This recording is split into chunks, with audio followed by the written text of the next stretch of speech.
caba, Bıçak Ali'den caba.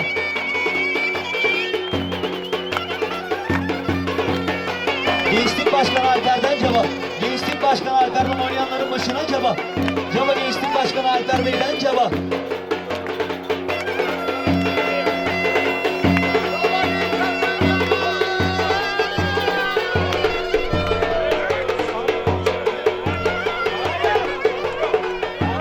Alman denizden Geyikli geçtiğine caba. Alman denizden Geyikli geçtiğine caba.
Dedesinden caba, caba dedesinden caba.